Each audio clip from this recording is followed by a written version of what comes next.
a parallelogram in here. Yeah? So you're going to put all these points. You remember how to put them, right? Okay, go ahead. Start the work now. 4, 6. Make sure it's already appearing on your point. See? It shows right there already. Next, you go 16, 6, and so on. You guys gotta open this Google Docs because you have to submit it like in Schoology. And this one is 12, 0.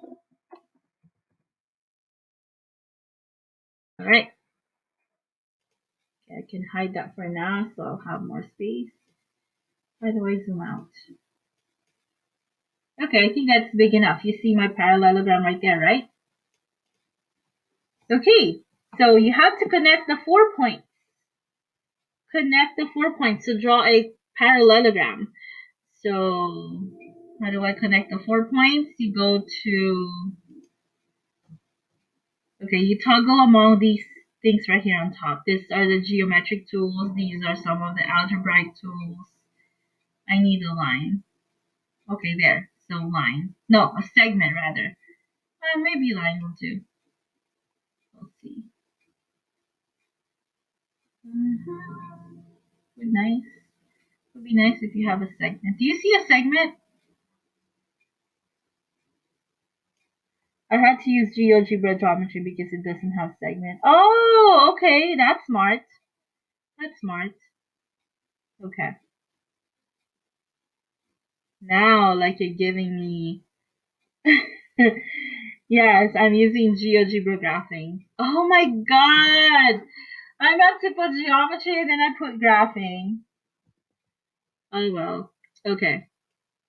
I'm sorry, you guys. Can you just change that thing to geometry? My bad. I'm really, really sorry. Geometry. You guys are smart. You're smarter than I am now. I'm happy for you. That's the way to go. Be smarter than your teacher. Okay. So 4, 6. My daughter would always tell me, Mom, you did not even think of that? And I was like, no, I didn't. Yeah. Just to kind of make them feel good, right? Show axes. Okay. 16, 0, 0, 0, 0. And then 12, 0. Okay.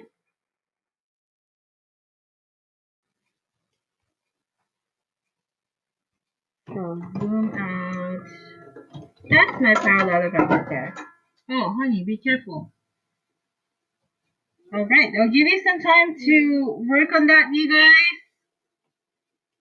Thanks to Rihanna's suggestion of switching to geometry than to, from graphing to geometry, I overlooked that one. What did you do? Okay, so now we're gonna connect them with a segment. Just hiding. Yeah, but Aka is not hiding in here. She's not here. Wow. Okay, where's my segment? Did I click on segment? No. Okay. All right. Wait, she's not. Wait, she's not here. And she's not over here. Okay. Rihanna, why am I not drawing a segment, honey? Because you didn't press it. I didn't. This is killing me. Okay. There you go. Yeah, and I knew how to do that last time, right? Oh my god.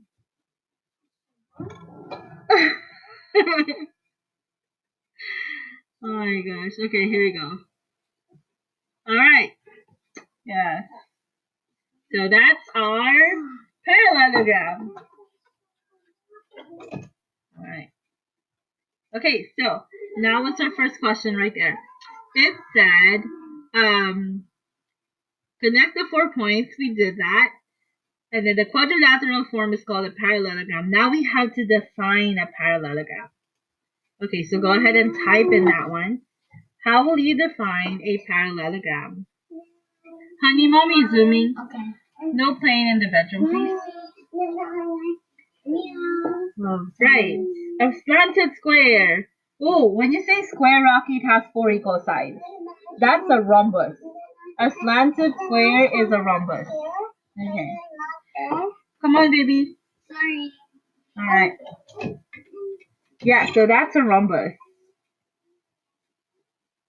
So what? A slanted rectangle. Okay. So when you say slanted rectangle, it means the opposite sides, the top and the bottom, are parallel to each other, right? Because in a rectangle, that's how it is.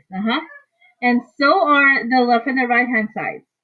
So if you were to define a parallelogram, that's why it's called parallelogram, because it's a quadrilateral.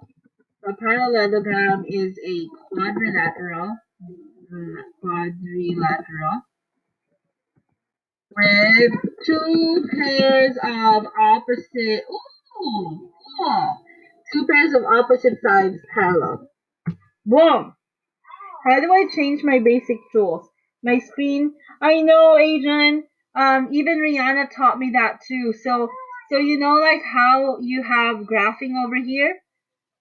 Yeah, you change it to geometry, honey. My bad. Yeah. That's what I meant to do, but I don't know how it ended up to be graphing. I'm sorry about that. Uh-huh.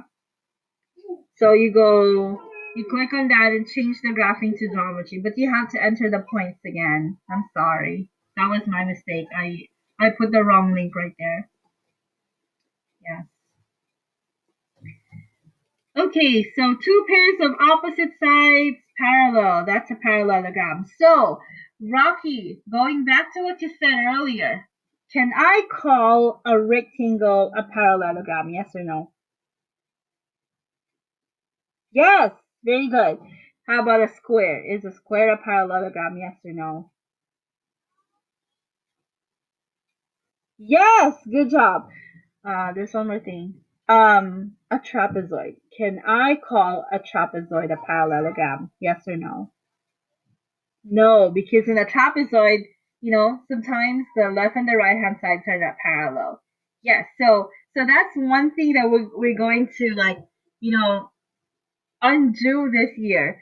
So when we were in elementary, each shape has its own name. Square is a square, rectangle is a rectangle, parallelogram is a parallelogram. But in geometry, based on their definitions, okay, so a parallelogram, excuse me, could be the one that we're drawing right now, or a square, or a rectangle. Okay? Alright, so now let's keep going. List down the sides of the parallelograms and the corresponding lengths. Also, name the angles and indicate their measure. So let's say, for example, if I type AB in here, I'm going to make my kids later watch the phone instead. Okay, and then we're going to click on AB. So we're going to go to measure. Okay, there's the length, right? Okay, where's the length? I was the one who taught you this, right? And then now I'm forgetting everything.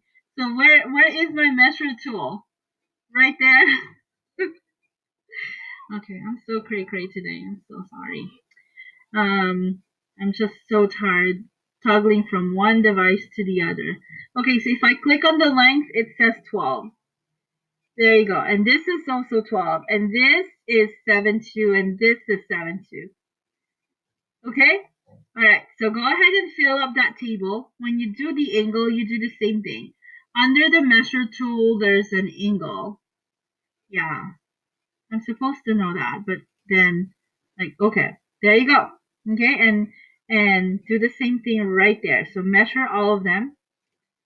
Okay, and then from here to here. Okay, I have a very bad headache. Okay, here we go. So go ahead and fill up your table based on the values that came up right now. Okay, so list down the sides. It doesn't matter what order you follow. But if you want to organize them, maybe compare opposite sides. That would be nice. Okay. All right. So can I give you about 2 minutes, 3 minutes to work on that? Okay. I'm just gonna give my phone to my kids so they will just watch and be quiet. Okay.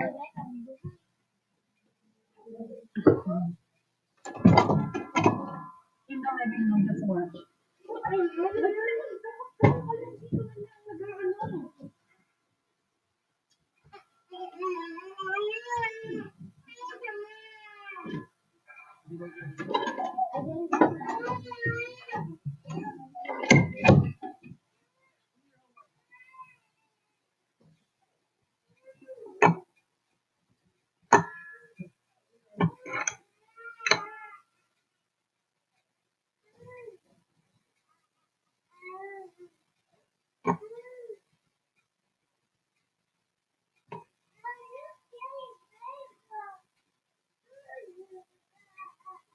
All right. Are you done with your table?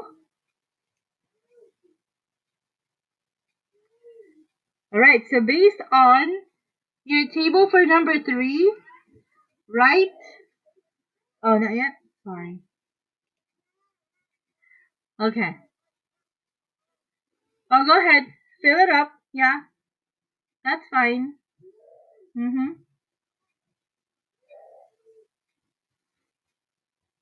Oh, my internet is unstable again.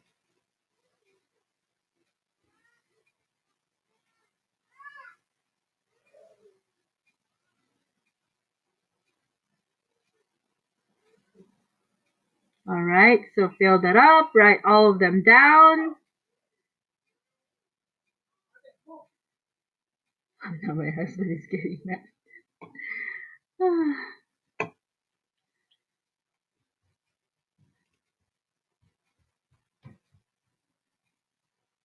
All right.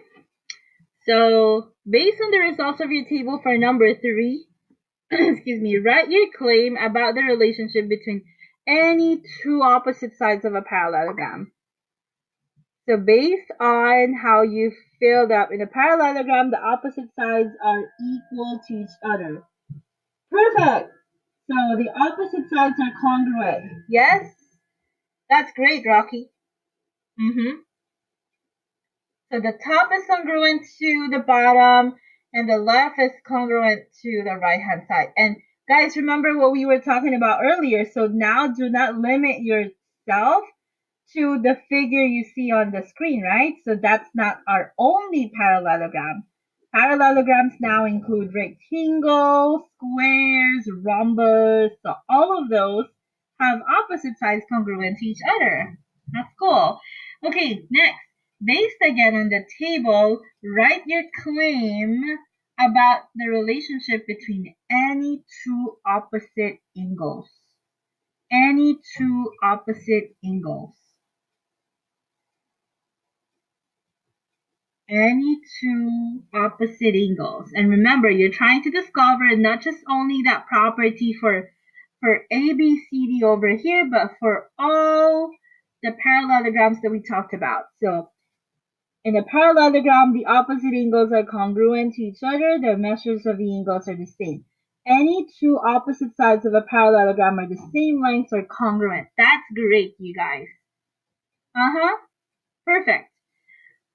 Okay. So actually in symbols, if I may write, you don't have to copy this down. In symbol, we're going to put, AB is congruent to CD and stuff like that. Angle A is congruent to angle D and so on, right? So in our textbook, they're just written in symbols, but basically that's what it means. Opposite angles and opposite sides are congruent to each other. Okay, now we're number 6 now. We're going to find the sum of the measures of any two consecutive angles of the parallelogram. Any two consecutive angles. So what do we mean by consecutive angles? Those are the angles that are right next to each other. For example, A and B. For example, A and B are consecutive. So how much do they add up to? A and C are also consecutive. So how much? Go ahead and help me with that. 123.7, and then you're going to add 56.3. What is that equal to? That's equal to, what's the magic number? 180. Very good. What about A and C? A and C, it is also 100 and 180. Very good. Why did that happen? Well, because we learned in the past that if two lines are parallel, right, same side interior angles are supplementary. So 123 and 56 are supplementary, and so are 123 and the 56 over there. So any two angles that are right next to each other, they are supplementary. So, like you can already anticipate that you will be using these properties when you find unknown x or unknown sides or unknown angles. Okay, so why don't you write that down? Where was that again? Number 6. So any two consecutive angles of a parallelogram are, what's the S word for that one? If they equal to 180? I know. Sorry. Yeah, but, uh-huh. Okay, like I'm still on 6, so I'm just making you like write down the statement for 6. Yep, I've been glitchy like the whole day. So 1 is on the Wi-Fi, 1 is on, okay. Yeah, 1 is on the hotspot. So whichever connects me the longest, we'll just go with that. Okay, now we're on 7. Yeah, 7. Okay, could you please repeat? It was breaking up. So for number 6 here, we're looking at any two consecutive angles of a parallelogram are blank. So what do you call two angles that add up to 180? So what do you call those two? There you go. Yep. Subplem. Okay, cool. So long as you understand what we're talking about. Yep. Okay, next. Are we good? We're going to number 7 now. You're going to connect any two we're good. Okay, connect any two non-consecutive vertices. Non-consecutive vertices. Okay, so what does that mean? You're going to connect A to D. So where's my segment again? Okay. Alright, so connect that. Oh no, what did I do? I did not click on segment.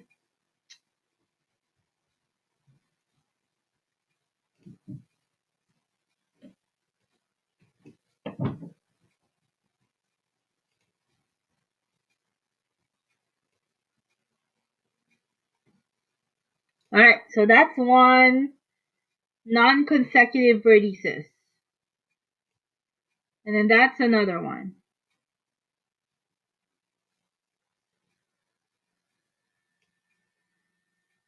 Alright.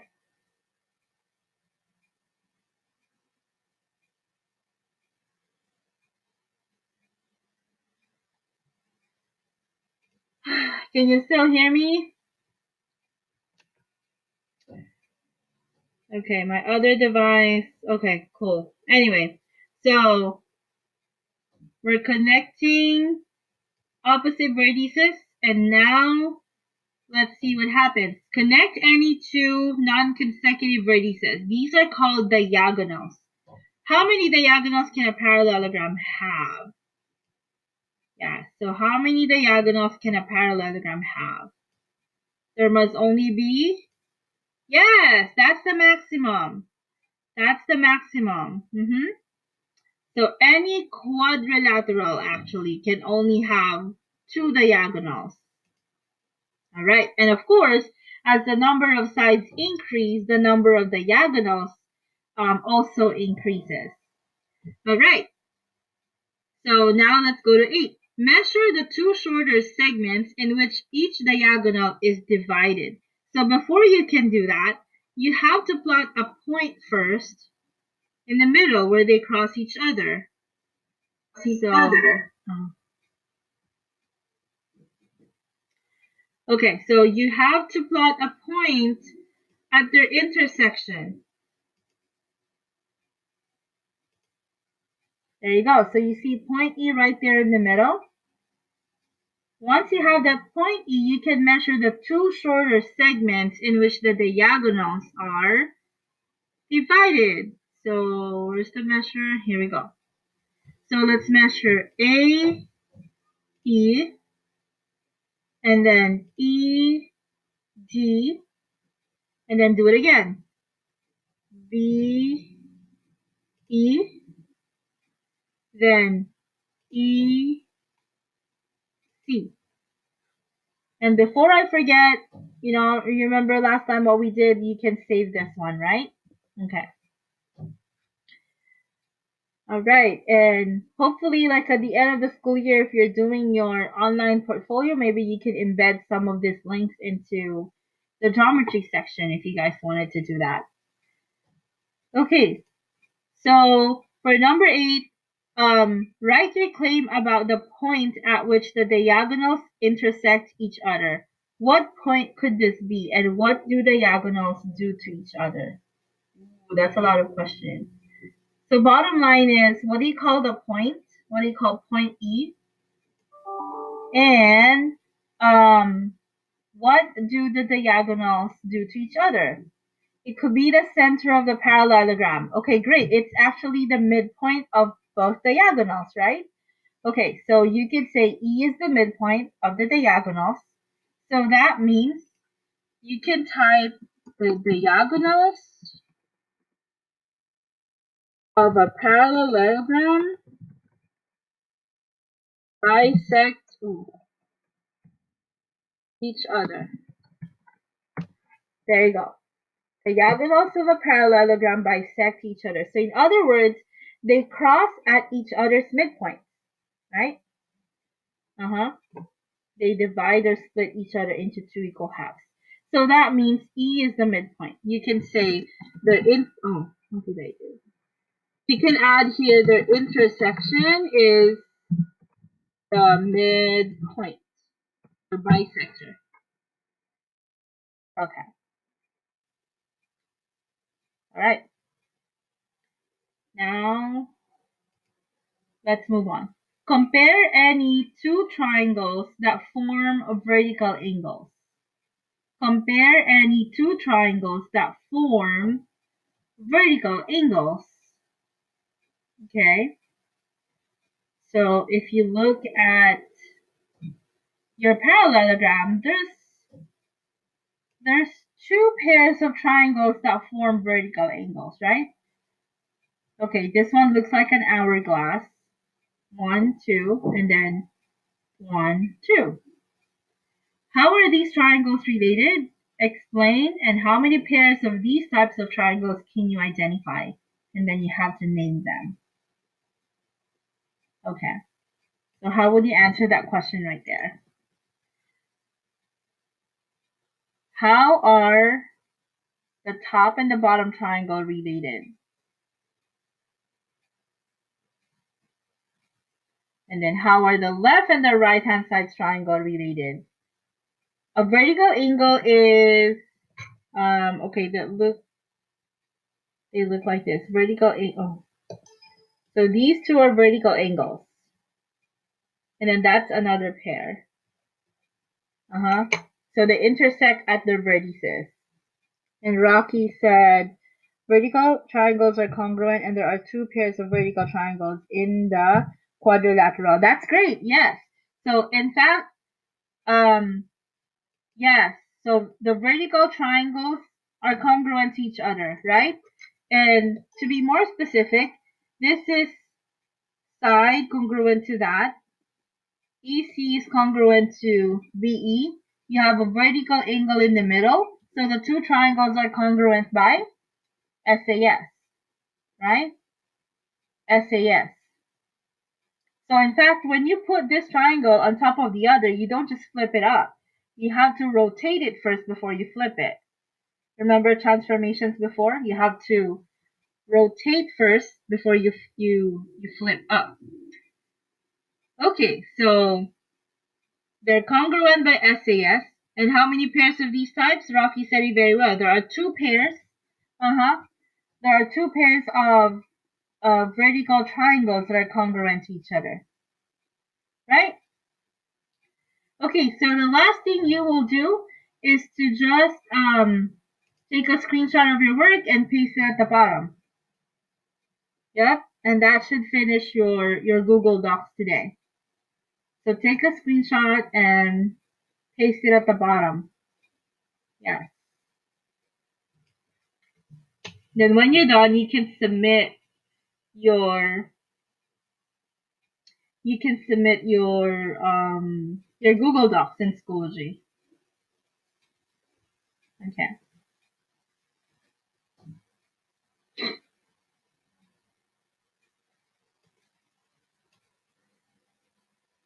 So when you are done, we're gonna go to our OneNote. There's just a little bit here, and we're just gonna like summarize, the things that we discussed.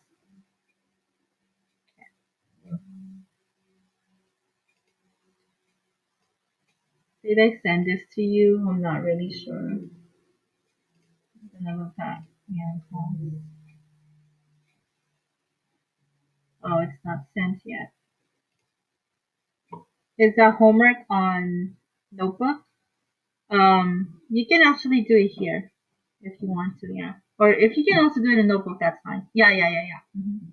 Okay, I think I have to like send these to you. I forgot to send it last night. So distribute page.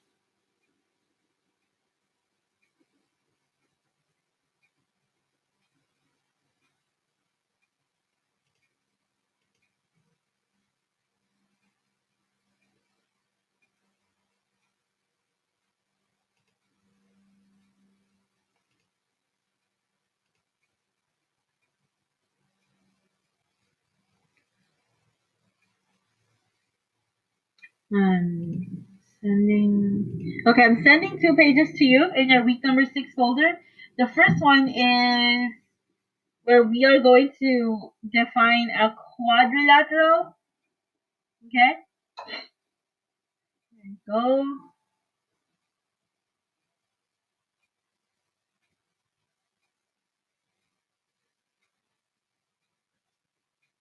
The first one is still being, yeah. Okay, so how do we work on this? You can actually, type on this one, right? Write down the definition of a quadrilateral, not a parallelogram. What was the answer to 9 again? I forgot. What's 9? Okay, so there are 2 pairs of vertical triangles that are related because of SAS congruent. So the 2 triangles are congruent by SAS, right side equals side, and then Iraqi mentioned earlier there's 2 pairs of those types of triangles. Yeah. Okay, so moving on, we are going to define quadrilaterals in here. So a quadrilateral is a polygon. Okay, how do you continue that definition? What makes a quadrilateral different from other polygons? What do you call the part? So a quadrilateral is a polygon that has how many sides, how many vertices, how many angles. And please be reminded that you're not only defining a parallelogram. So a parallelogram, oh my god, I got logged out again. So, okay, so who am I? So where am I talking now? Okay, so a polygon that has 2 parallel sides. That's a parallelogram, Rocky. Don't say parallel sides. Just say 4 sides. Because a quadrilateral is anything. You know what I mean? A quadrilateral can be, it can be a trapezoid that looks like this. It could also be like a super random shape, It could be a super random shape that looks like this. That's supposed to be straight. Yes, so a parallelogram is just one special type of quadrilateral. Yeah, and it can also be as nice as a square or a rectangle. Okay, where's my thing? So it could be it could be a square, it could be a rectangle, it could also be a kite, yeah, or a diamond. So you know, like a kite is a special type of quadrilateral. Yes, four sides, four vertices. Cool. All right. Non-examples could be, of course, when you have three sides or when you have a pentagon. Okay, you can like insert images from Google if you want to, you know? Like you type in examples of quadrilaterals. Maybe you can come up with one whole picture with so many examples in it. Okay, facts and characteristics. So we know that the sum of its angles is what? 360, right? And then okay. Anything else? We also figured out that it has how many diagonals? It has two diagonals, right? Okay, so those are just some of the characteristics for any quadrilateral, okay? So for any four-sided shape. So that's what this page is for. I forgot to write down the word over here. This should be quadrilateral. There you go. All right. But on the last page that we will do today, I'm going to clear the ink. Did you get everything? Sure. For examples and non-examples, we could just use images from Internet, Google, yeah. right? Yes. So you can go to insert and then picture from online. Yeah, you can also draw. Yeah, you can also draw. That's fine. I'm not gonna even like attempt to like do that. Or there you go. So once it pops up, I don't know, find a rectangle. Okay, maybe your Wi-Fi can handle that. I'm just scared that I'm gonna get like logged out from the only thing that works right now. So just do that. Okay. Yes. So you can insert. Whew. Or draw. Okay. And the last slide, there's nothing else you need to do. I just want to like explain this. Um, oh, we already did that, so you don't have to worry about that. I just put the link in there, so those who are absent today can pretty much like figure that out. So this is in Schoology. So in order to prove then that a quadrilateral becomes a parallelogram, so these are the properties that we figured out earlier. So you can be sure that a quadrilateral is a parallelogram if two pairs of opposite sides are congruent, two pairs of opposite angles are congruent, or one pair of opposite sides are congruent and parallel. And last but not the least, the diagonals bisect each other. So those are the different ways in which you can prove that a quadrilateral is a parallelogram. All right. Okay, did you guys have any questions about today's lesson?